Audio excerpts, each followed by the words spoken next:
안녕하세요. 저는 40대지만 산전수전을 다 겪으며 힘겹게 살아온 여성입니다.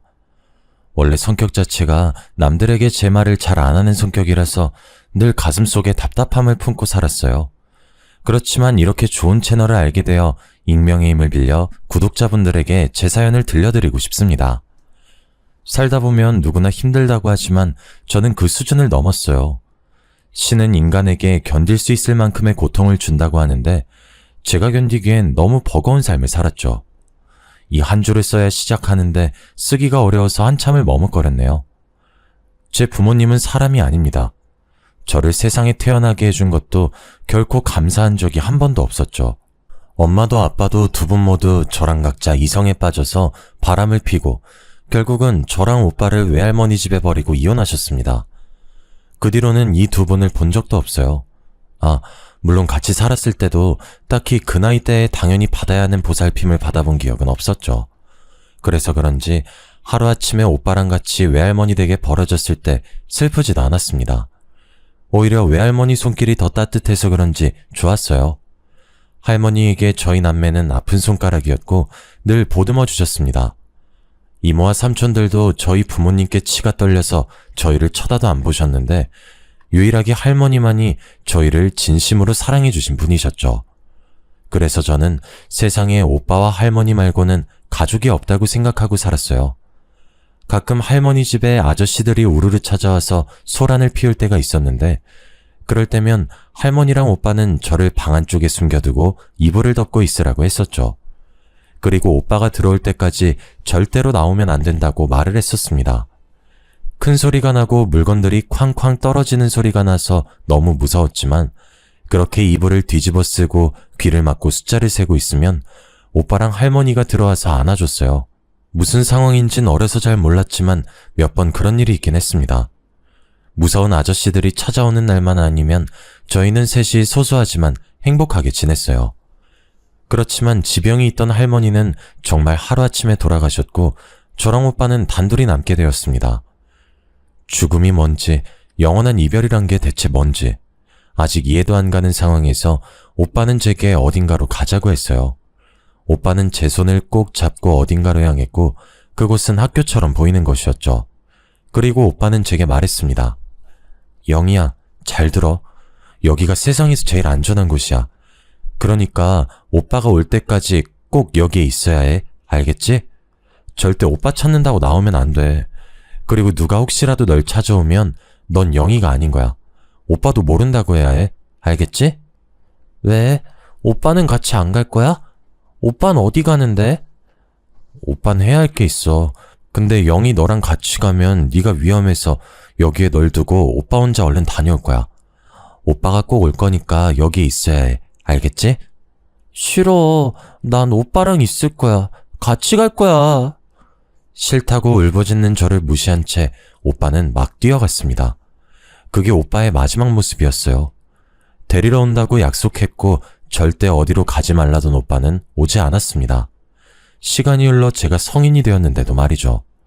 그러다 보니 오빠에 대한 그리움이 원망과 미움으로 바뀌었고 가슴에 새기며 살게 되었습니다. 부모에게도 버림받고 할머니까지 돌아가셨는데 유일한 제 가족인 오빠까지 저를 버렸다고 생각하니 엄청난 우울감에 제대로 생활하지 못했어요. 어렸을 때는 우울증이 뭔지를 모르니까 소심한 아이나 소극적인 아이로 비춰졌지만 성인이 되고서도 모든 걸 포기해버리는 저의 태도에 보육원 선생님은 정신과 병원을 추천해 주셨어요. 곧장 병원에 가서 진단을 받아보니 예상대로 심각한 수준이었고 주기적으로 진료를 받으며 약을 처방받아서 먹었습니다. 이 약을 먹지 않으면 우울감이 너무 심해서 일상생활을 할 수가 없었어요. 우울감이 심해지다 보니 무기력하고 약 기운에 해롱해롱해서 제정신이 아닌 채 살았습니다. 그러나 다 큰 성인인 저는 이제 제가 벌어먹고 살아야 했고 뭐든 해야 했어요. 딱히 배운 것도 없고 잘하는 것도 없지만 가장 큰 문제는 하고 싶은 것도 없었습니다. 그래서 그냥 근처에 있는 아르바이트생을 구하는 곳에서 닥치는 대로 일을 했죠. 편의점이나 호프집 또는 카페나 식당 등등 안 해본 일이 없었습니다.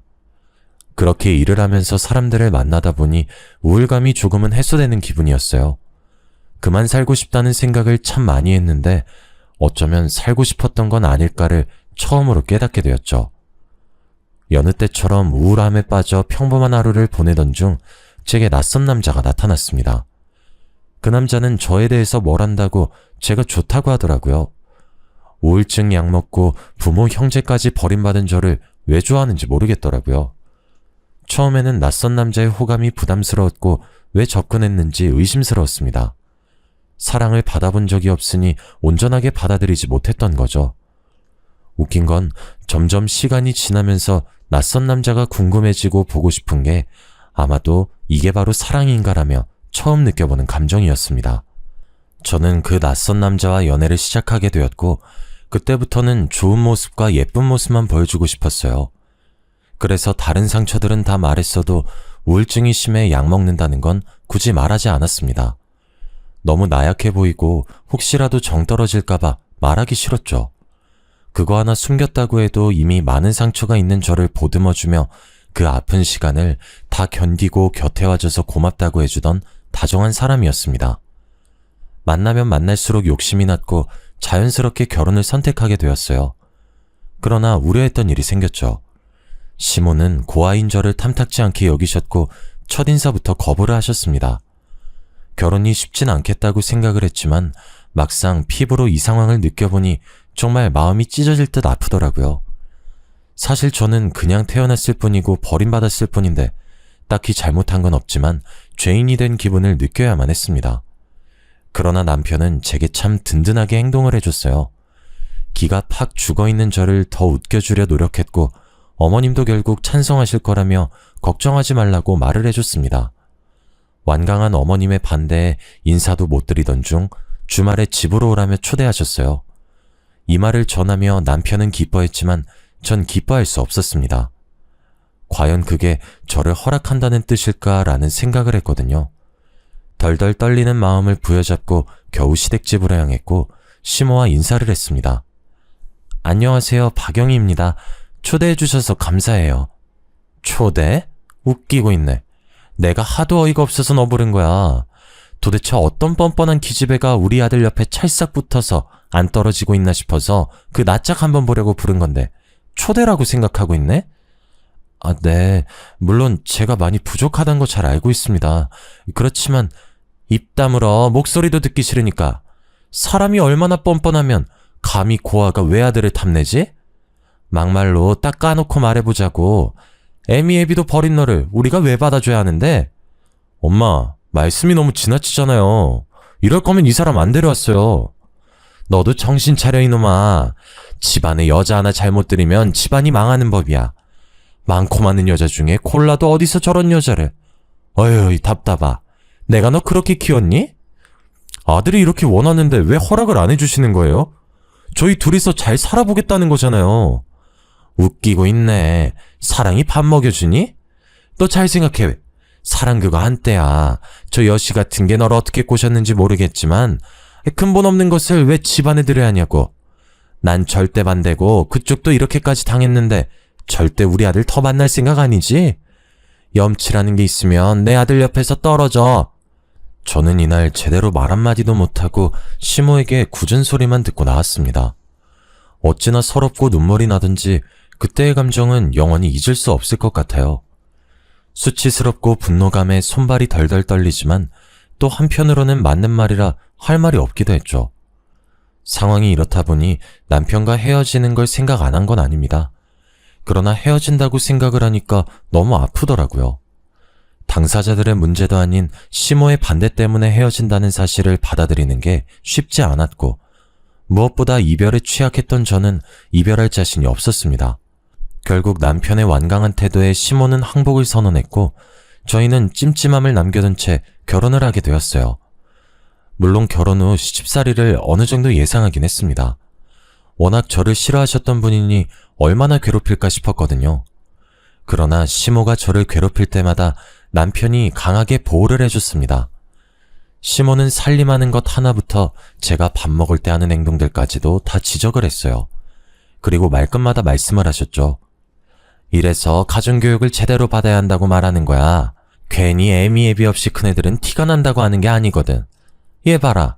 지 엄마한테 보고 자란 게 없으니까 살림을 어떻게 하는지도 모르고. 아휴, 너만 보면 내 속이 터진다 터져. 이래서 어디 나중에 애 낳고 살겠니 너는? 아, 어머님 알려주시겠어요? 그럼 제가 다음에는 깔끔하게 해둘게요. 내가 네 엄마냐? 선생이야? 내가 왜 너를 알려줘야 하는데?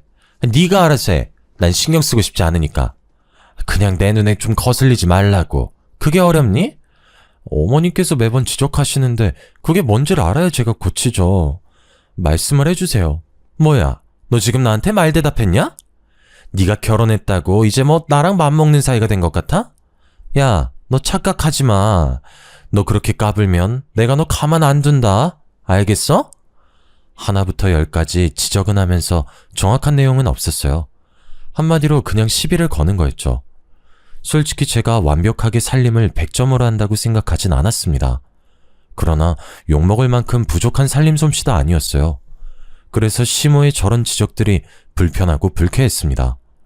그렇게 꼴 보기 싫고 볼 때마다 답답하면 사실 본인이 저를 보러 오지 않으면 되거든요. 와달라 한 적도 없는데 굳이 와서는 속을 다 뒤집어 놓고 가는 시모가 정말 싫었습니다. 안 그래도 우울증이 심했는데 시모의 저런 압박에 정서적으로 많이 불안정해졌어요. 그래서 이전보다 더 약을 찾게 되었고 병원에 가서 상담을 받을 때도 말했습니다. 제 주치의는 그러셨죠. 가족들에게 말을 하고 도움을 받는 게 좋다고 권유를 해줬으나 과연 제가 이걸 시모에게 말했다면 시모는 저를 보듬어 줬을까요? 아니죠. 때는 이때다 싶어서 정신병이 있네 없네 하면서 아마 저를 더 못살게 굴었을 겁니다. 이런 시모의 모습을 하니 더 철저하게 우울증이 있다는 사실을 숨겼던 것 같아요. 시모 때문에 혼자 숨어서 운 적이 정말 한두 번이 아니었는데 그럴 때마다 남편은 제게 다가와서 다독여주며 말했습니다. 여보, 많이 힘들지? 정말 미안해. 우리 엄마지만 진짜 해도 해도 너무한 것 같아. 내가 그만 좀 하시라고 말을 해도 계속 당신 괴롭히니까 어떻게 해야 할지 모르겠어, 나도. 이게 다 내가 고아라서 그렇지 뭐. 내가 고아만 아니고 평범한 가정에 평범한 집에서 태어난 딸이었다면 이럴 일은 없었겠지. 그런데 나 너무 힘들어, 여보. 마음이 지옥 같아. 아니, 사는 게 너무 힘들어서 못 살겠어. 정말 미안해. 내가 더 노력해볼게. 그러니까 제발 그런 무서운 소리는 하지 마. 어? 남편은 힘들어하는 저를 보며 본인이 더 분노했어요. 그리고 제가 힘겨워할수록 시모를 더 닥달했습니다. 어느 정도 예상했던 시집살이는 예상외로 더 심각했고 저는 숨막히는 하루하루를 보내야 했죠. 뭔가 시모가 제 일거수일투족을 다 지켜보고 있다는 느낌까지 들었습니다. 툭하면 전화와서 지금 뭐하고 있냐고 묻고 툭하면 찾아와서 지적질하고 욕을 한 바가지 하다 돌아가곤 했으니 말이죠. 제정신이었어도 아마 정신병이 생겼을 것 같습니다. 그런데 웃긴 건 제가 이렇게 힘겨워하는 동안 남편도 지쳤겠죠. 점점 지친 남편은 더는 제 편이 아니었어요. 이날은 주말이었고 남편과 함께 낮잠을 자고 있었습니다. 한참 꿀 같은 낮잠을 자는데 뭔가 느낌이 싸한 그런 기분 있잖아요. 이상한 느낌에 잠이 스르륵 깨면서 순간 저도 모르게 침실 문 쪽을 바라봤습니다. 그리고 저는 너무 놀라 비명을 지르고 말았죠. 침실 문에는 팔짱을 낀 채 시모가 저희 부부가 자는 걸 노려보고 있었습니다. 저희 집 비밀번호를 바꿔도 알려달라고 하셔서 어쩔 수 없이 가르쳐드렸는데 아무리 그래도 말도 없이 들어와서 자는 걸 보고 있으니 소름이 끼치더라고요. 너무 놀란 저는 주섬주섬 이불을 덮으며 말을 했습니다. 어머님, 연락도 없이 오셨어요? 너는 여자애가 남편 앞에서 홀라당 까고 그게 뭐니 천박하게. 아유, 이래서 근본 없는 것들은 상대할 게 아니라니까. 내가 황당해서 보고 있었다. 집이니까 편하게 입고 자는 거죠 뭐.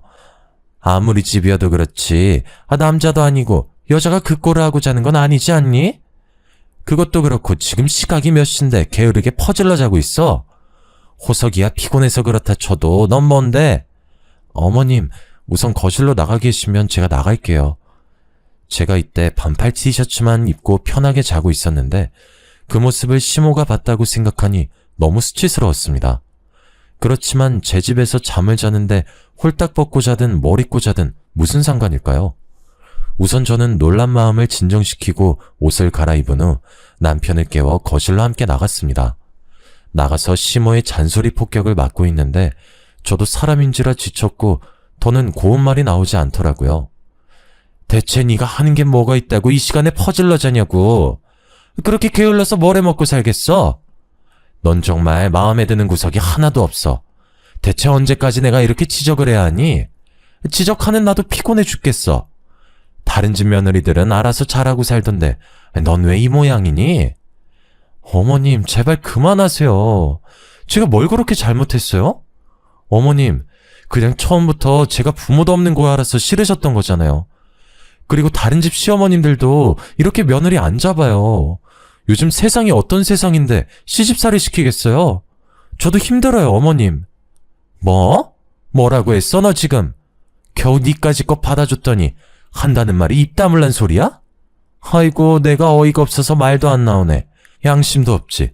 지 주제도 모르고 감히 어디서 주둥이를 나불거려? 그만하시라고요.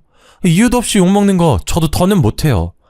제가 그렇게 싫으시면 보러 오지 마세요. 신경을 쓰지 마시라고요. 결혼하고 처음으로 시모에게 소리치며 말했던 것 같습니다. 그런데 이때 예상치 못한 일이 벌어졌어요. 듣고 있던 남편이 갑자기 벌떡 일어서서 제게 오더니 거의 한 대 칠 기세로 저를 노려보며 말했죠. 미쳤어, 당신? 지금 우리 엄마한테 뭐 하는 짓이야, 예의 없이. 그래, 인정해. 우리 엄마가 당신 힘들게 하는 건 인정하는데 예의는 지켜야지. 이게 뭐 하는 짓이야?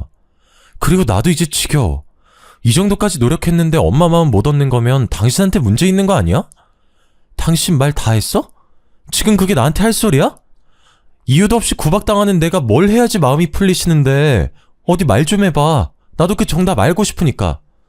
그만하라고 했다. 엄마, 오늘은 그만 가시는 게 좋겠다. 이 사람 내가 잡을 테니까 마음 풀고 우선 집으로 가 있어. 저녁에 전화할게. 그래, 아들. 아주 혼을 제대로 내줘. 어디서 감히 시애미한테 덤비고 있어. 넌 내가 이 꼴 날 줄 알았어. 우리 아들이 정신 차릴 줄 알았다고. 시모는 그렇게 가셨고 저는 남편과 2차전을 했습니다. 아무리 생각해도 너무 서운하고 억울했어요. 그렇지만 그 황당함에 말도 못하고 있는데 오히려 남편이 제게 화를 냈죠. 한 번만 더 시모에게 싸가지 없이 행동하면 그땐 본인도 안 참겠다면서 제게 으름장을 놓더군요. 이때 깨달았습니다. 사람과 사랑은 변한다는 말이 진실이란 것을 말이죠. 순간 몰려드는 걷잡을 수 없는 과한 감정들에 저는 약을 먹어야 했고 남편이 없는지 살짝 살핀 후 급하게 약을 먹었습니다. 그런데 하필 그 순간을 남편이 목격하고 말았어요. 절대 들키고 싶지 않았던 제 가장 큰 약점을 걸리고 말았죠. 너무 놀라 가만히 서 있는 제게 성큼성큼 다가와 약봉지를 빼앗고는 봉지에 적힌 약들을 하나씩 검색하더라고요. 그리고 무슨 약들인지 다 알아버린 남편은 저를 마치 괴물이라도 보는 듯 쳐다보며 말했습니다. 너 뭐냐? 정신병 있었어? 이걸 숨기고 나랑 결혼한 거야? 너 이거 사기야, 사기. 무슨 생각으로 이런 짓을 했지? 아, 정신병 있어서 잘 모르나? 와, 하다 내가 진짜 겨우 이런 여자랑 결혼했단 내 자신이 싫다. 여보, 그게 숨기려고 그런 건 아니고 내가 어렸을 때부터 상처가 많았잖아. 그걸 견디다 나도 모르게 마음의 병이 생겼더라고. 그렇지만 당신 만나고 많이 좋아져서 이렇게 힘들 때 아니면 약도 안 먹고 있었어. 정말이야. 야, 그 말도 지겨워. 이제 내가 너 상처 줬냐? 어쩌라고 대체. 언제까지 상처 거릴 건데. 그리고 마음의 병이네 뭐네. 난 그딴 거 이해할 마음 없거든? 애초에 이딴 약 먹는 여자인 거 진작에 알았으면 당신이랑 결혼 안 했다고. 남편은 제가 진심으로 말을 했지만 저를 혐오하는 수준이었습니다. 속였다는 것 자체에 화가 난 거라면 그럴 수 있다고 생각을 했지만 남편은 제가 약을 먹는다는 것 자체를 정신병이라며 혐오했죠. 이 부분은 너무 서운하고 실망스러웠습니다. 반대로 수천 번을 생각해봐도 저였다면 이해하는 건 물론이고 좋아질 수 있도록 도와줬을 거예요. 물론 입장 차이가 있으니 남편의 생각이 틀린 건 아니라고 생각합니다. 그렇지만 그 이후 남편의 행동은 도가 지나쳤어요. 저랑 살이 닿기라도 하면 불결하다며 더럽다고까지 말을 했고 한 침대를 사용하지도 않고 각방을 쓰게 되었습니다. 밥도 같이 먹지 않더라고요. 제가 밥을 먹는 모습을 보면 구역질이 나온다며 말이죠. 욕보다 더 상처되는 말들을 서슴없이 하는 남편의 폭언을 들으며 저는 하루하루를 버텨야 했고 버거움 속에 살았습니다. 원래 제가 파트타임으로 일을 짧게 했었는데 집에 가는 게 더 고통스럽다 보니 시간을 늘려서 거의 온종일 일만 했어요. 몸은 힘들어도 차라리 밖에 있는 게 마음은 편하다는 걸 느꼈죠. 힘들게 일을 하고 왔지만 저녁을 먹지 못해서 가끔 배가 고플 때가 있었어요. 그럼 가볍게 주전부리라도 하려고 주방에 가곤 했습니다. 이날은 우유에 시리얼이나 말아먹고 자야겠다 싶어서 먹고 있는데 남편이 방에서 나오더라고요. 한 집에 살지만 서로 한마디도 하지 않고 눈도 마주치지 않고 사는 사이가 돼버렸던 저희였지만 제가 먼저 말을 걸었습니다. 당신 계속 이렇게 살 거야? 언제까지 그럴 거야? 저기 있잖아. 난 당신 목소리만 들어도 소름 끼치니까 제발 말 좀 걸지 마. 그리고 이렇게 살지 갈라설지 고민 중이니까 조용히 기다려. 뭐라고? 지금 이혼이라도 하겠다는 거야? 그럼 내가 정신병 있는 너랑 계속 살 거라고 생각했니? 큰 착각하고 계셨네. 내가 미쳤어? 하루빨리 이혼해야 나도 새장가 가지. 안 그래? 정말 해도 너무한 거 아니야? 우울증이 뭐 그렇게 잘못된 거라고 내가 이런 취급까지 받아야 하는데? 우울증은 세상에 뭐 나만 걸렸어? 그렇게 좋다고 결혼하자고 매달릴 땐 언제고 이제 와서 우울증 미약 먹으니 이혼하자고? 내가 그땐 미쳤던 거지. 그리고 말했잖아. 우울증 약이나 먹는 여자인 거 알았으면 나 너랑 결혼 안 했다니까? 대체 누구 인생 망치려고 속인 거야? 너 내가 엄마한테 다 말할 거야. 그럼 너 가만 안 두실 건데 그쯤은 각오한 거지? 그리고 그만 좀 처먹어라. 돼지도 아니고. 야밤에 혼자 시리얼이 목구멍으로 넘어가냐? 겨우 한술 뜨던 숟가락을 던져버렸습니다. 방에 가서 한참을 울고 또 울었지만 이게 제 불행의 끝이 아니었어요. 이혼을 고민한다던 남편은 이혼이 아니라 퇴사를 선택했습니다. 그리고 뻔뻔하게 제게 본인이 돈을 써야 하니 카드를 달라고 했죠. 당신 카드 줘. 앞으로 나 그걸로 생활할 거야. 대체 왜 그래 당신? 이혼하려고 생각해보니까 내가 너무 손해인 것 같더라고. 그래서 나도 네가 번 돈으로 편하게 살기로 생각 바꿨어. 그러니까 앞으로는 그렇게 알고 돈 열심히 벌어라. 남편한테까지 버림받아서 또 혼자 되기 싫으면. 남편은 가장 아픈 제 약점들을 딱 건드렸고 그걸 이용했습니다. 백수 생활을 하던 남편과 허덕이며 미친 듯이 일을 하는 저는 더 이상 함께 사는 의미가 없었죠. 전 이때 이혼을 생각하지 못했던 이유가 있었어요. 심적으로 너무 고통스러워서 아무 생각을 못했습니다. 뭔가가 제 시야를 딱 가리고 아무것도 보지 못하게 하는 기분이었거든요. 그냥 눈 뜨고 눈 감을 때까지 일만 했습니다. 여기에 약 먹는 걸 알게 된 시몬은 이전보다 더 심각하게 저를 비난했고 이들의 쏟아지는 비난에 저는 버틸 수가 없었습니다. 시몬은 제게 그럴 줄 알았다면서 처음 볼 때부터 뭔가 찜찜했다고 했어요. 제가 정상이 아니라는 걸 느꼈다며 말을 하는데 안 그래도 약한 마음이 더 무너져 내렸습니다. 매일같이 일하고 남편과 시모에게 욕먹고 그런 생활을 하다 보니 스트레스가 과했나 봐요. 어느 날 갑자기 기억도 없이 쓰러져 버렸습니다. 눈을 떠보니 병원이었고 의사가 다가와서 제게 그러는 거예요. 이 지경이 되도록 어떻게 병원 한 번을 안 왔냐고 말이죠. 어리둥절한 상태로 들어보니 신부전증 사기라고 합니다. 초기 증상이 아예 없었기 때문에 정말 몰랐는데 이미 심각한 상황이었고 이식을 받는 거 말고는 답이 없는 상황이었어요. 정말 막막했고 제 인생은 대체 왜 이런 걸까 싶었습니다. 의사는 서둘러야 한다며 재촉했고 저는 집으로 돌아가 남편이 쓰는 방문을 열고 말했어요. 여보, 나 신부전증 사기래. 이식 안 하면 나 죽나 봐. 근데? 근데라니, 당신도 어머님도 나한테 평생 씻지 못할 상처 줬잖아. 근데 그거 내가 다 잊을게. 그러니까 검사 좀 해줘. 나 살고 싶어. 늘 죽고 싶었는데, 아니 오늘 아침에도 죽고 싶었는데 이젠 나 너무 살고 싶어 여보. 도와줘. 내가 미쳤냐? 이식까지 해서 겨우 널 살리게? 진짜 불결하다 못해 마음에 드는 구석이 하나도 없네. 야, 이 정도면 그냥 하늘에서 너 이 세상에 필요 없으니까 올라오라는 거 아니겠냐? 그냥 가 주태부리지 말고. 살고 싶다고. 나 살고 싶다고. 제발 도와달라고 한 번만. 이게 미쳤나? 어디서 소리를 지르고 있어? 너 돌았냐? 생각을 해봐. 불결한 고아 인생이 다 그런 거 아니겠니? 그럼 뭐 드라마처럼 해피엔딩일 거라고 생각했어? 그냥 조용히 그렇게 가. 아무것도 하지 말고 하늘로 가서 나한테 보험금으로 갚아라. 그럼 내가 너 용서해줄게. 나쁜 놈. 내가 죽는 한이 있어도 혼자 안 죽어. 두고 봐. 여자가 한을 품으면 어떻게 되는지 그거 내가 너한테 보여줄 거야. 어이구 무서워라. 문이나 닫고 나가라. 신부전증 사기 진단을 받자마자 집으로 가서 남편에게 말했지만 덕분에 제가 독한 마음을 먹게 해줬습니다. 안 그래도 아슬아슬했던 우울증은 더 심해졌고 몸도 마음도 고통스러우니 현재의 삶 자체를 사는 이유를 모르겠더라고요. 하루에도 수천 번을 죽고 싶다, 아니 사실은 살고 싶어를 반복하며 눈물을 쏟아냈죠. 그리고 한편으로는 그냥 이렇게 떠나가는 것도 나쁘지 않겠다고 생각을 했어요. 통증도 너무 심했고 병원에 입원해 있는데 심호뿐 아니라 남편은 오지도 않고 연락도 없었습니다. 정말 딱 죽지 못해 살아간다는 말이 이런 거구나를 실감하며 병원에서 하루하루를 버티고 있었어요. 그때 한 남자가 제 앞에 나타났습니다. 저를 찾아올 사람이 없어서 당황스러웠는데 보자마자 주저앉아서 오열을 하길래 더 놀랐죠. 순간 직감적으로 설마 친오빠인가 라고 생각을 했어요. 그리고 그 남자는 제게 말했죠. 영희야, 오빠가 너무 늦었지. 정말 미안해. 오빠가 너무 늦어서 진짜 미안해. 잘 지냈어? 글쎄, 난 모르겠는데 그쪽이 내 오빠라는 거 증거 있어요? 너 오빠 딱 보면 모르냐 임마? 그래, 그럴 수 있지. 너 등에 큰 상처 있잖아. 할머니 집에 살 때 오빠랑 놀다 다쳐서 그거 아직도 남아있어? 흉터 치료했어?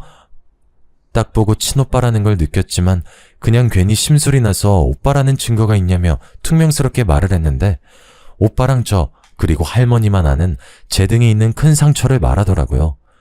그 순간 눈물이 쏟아졌습니다. 왜 이제 왔어? 금방 온다고 했잖아. 나한테 뭐하러 이제 왔어? 그냥 죽을 때까지 오지 말지. 왜? 얼마나 처참하게 사는지 보러 왔어? 그때 나 왜 버렸어? 차라리 버릴 거면 버린다고 말이라도 해주지. 왜 기다리게 했어? 영희야, 오해야. 오빠는 너 버린 적 단 한 번도 없어. 그때 부모님께서 진 거액의 빚이 있었어.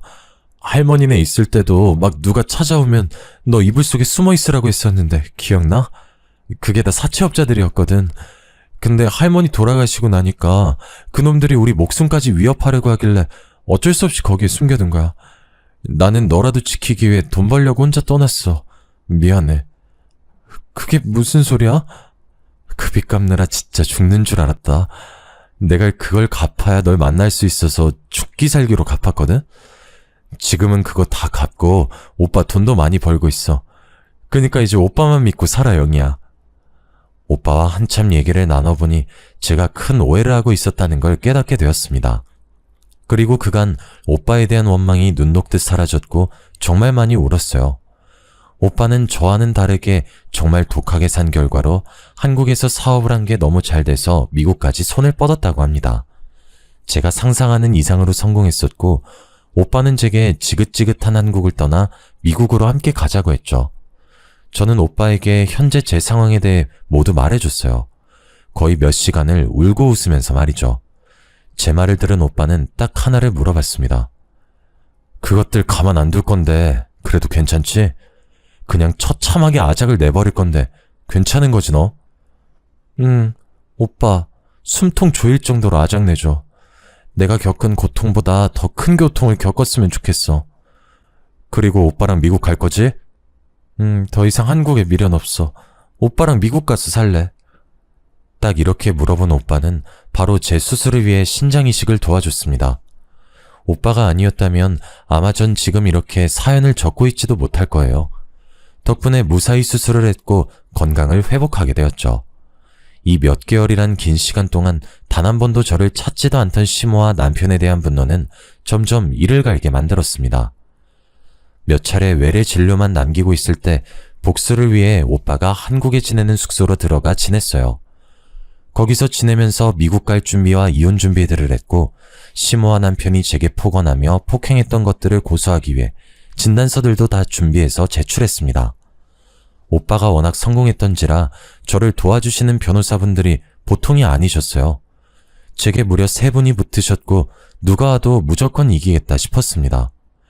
저는 오빠와 함께 머리부터 발끝까지 명품으로 도배하고 값비싼 외제차를 타고 시댁에 찾아갔습니다.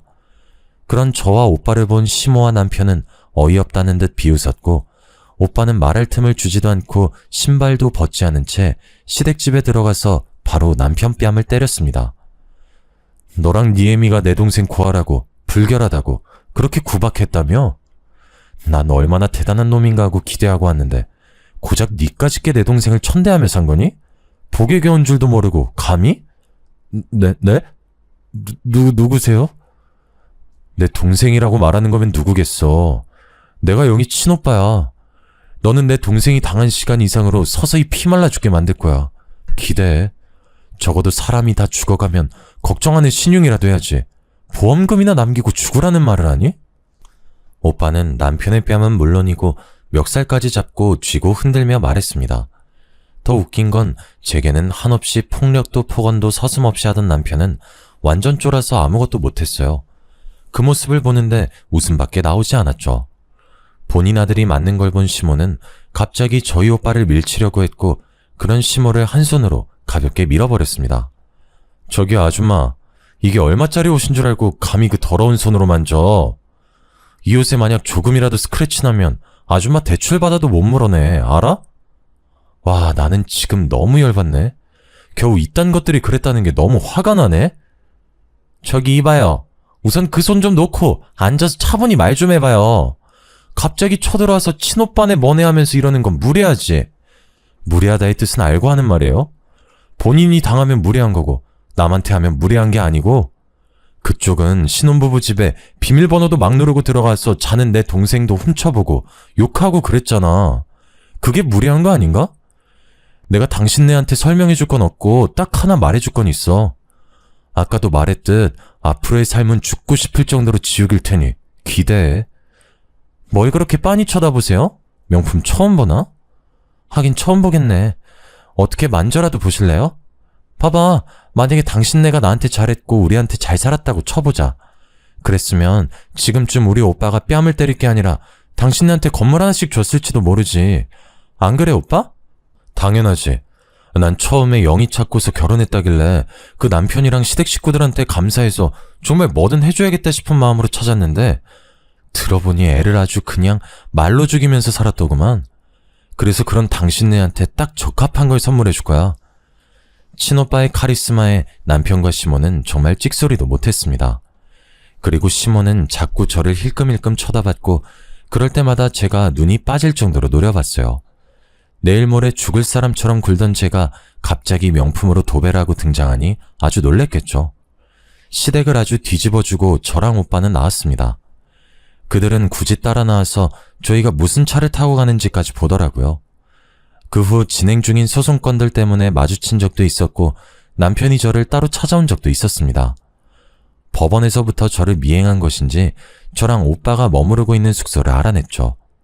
이때 제가 오빠 없이 혼자 있던 상황이라 조금 무섭기도 하고 무슨 짓을 하려는 건지 몰라서 걱정이 되더라고요. 그런데 남편은 바로 무릎을 꿇고 두 손을 모아 빌었습니다. 여보, 영희야, 내가 정말 잘못했어. 나 정말 돈 때문에 그런 거 아니고 벌도 다 받을게. 우리 다른 건 다 필요 없고 다시 시작하자. 나도 미국 같이 가자. 어때? 한국에서의 생활은 다 있고 우리 새로 시작하는 거야. 미친 소리 하네. 넌 그게 가능할 거라고 생각하는 거야? 내가 정말 잘못했어. 100번 1000번을 생각해봐도 너무 잘못했고 반성 중이야. 엄마 불편하지? 아니 정말 싫어하잖아. 그치? 엄마 안 보고 살면 그만이야 여보. 우리 정말 사랑했잖아. 엄마가 그렇게 반대하는데 그런데도 우리 결혼한 거잖아. 힘들게 한 결혼인데 어떻게 이혼을 해. 내가 당신 가머니설에 속아 사랑했지. 난 그걸 후회해. 당신을 사랑했던 모든 순간을 후회한다고. 알아들어? 당신은 달면 숨기고 쓰면 뱉는 비열한 인간이잖아. 더는 나 찾아오지도 말고 니네 엄마랑 죗값이나 치러. 아 여보 가지마 제발. 여보 제발 다시 생각해봐. 남편을 뿌리치고 가는데 끝까지 매달리고 또 매달렸어요. 결국에는 근처에 있던 행인이 도와줘서 겨우겨우 떼어냈습니다. 너무 웃기더라고요. 몸에 살짝만 닿아도 불결하다고 저를 혐오하던 사람이 그렇게 매달리다니 참 웃기지 않습니까? 오빠 덕분에 모든 소송은 일사천리로 진행되었고, 모든 소송은 절대 선처 없고 합의이사 없음을 밝히며 강력한 처벌을 원한다는 입장을 내세웠습니다. 모든 게 끝이 나고 미국으로 가기 며칠 전 약간의 아쉬움이 남아서 저는 시댁 친인척들과 남편의 지인들에게도 모든 상황을 낱낱이 설명해 줬습니다.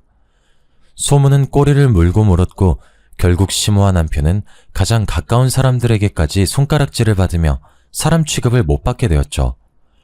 밖에서는 제게 잘하는 척 쇼를 했던 사람들이라 지인들과 가족들의 충격이 컸습니다. 다들 제게 오히려 미국 가서 잘 살길 바란다며 좋은 말들을 해줬고 저는 오빠와 미국에서 새로운 삶을 살고 있습니다. 하고 싶던 공부가 생겨서 오빠의 응원에 힘입어 시작했고 정말 제 가족과 있어서 그런지 심적으로 안정이 되었고 이제 우울증 약도 끊고 더 이상 병원도 가지 않았습니다. 죽음의 문턱까지 갔다 온 저로서 이 말을 끝으로 마무리해볼까요? 죽으라는 법은 없다 라는 말 다들 아시죠? 제가 이 말을 가장 싫어했는데 막상 큰일들을 다 겪고 나니까 정말 죽으라는 법은 없더라고요. 다들 최악의 순간이 닥치셔도 해결 방안은 꼭 찾아오기 마련이니 부정적인 생각만은 하지 마세요. 긴 제 사연을 읽어주셔서 감사합니다.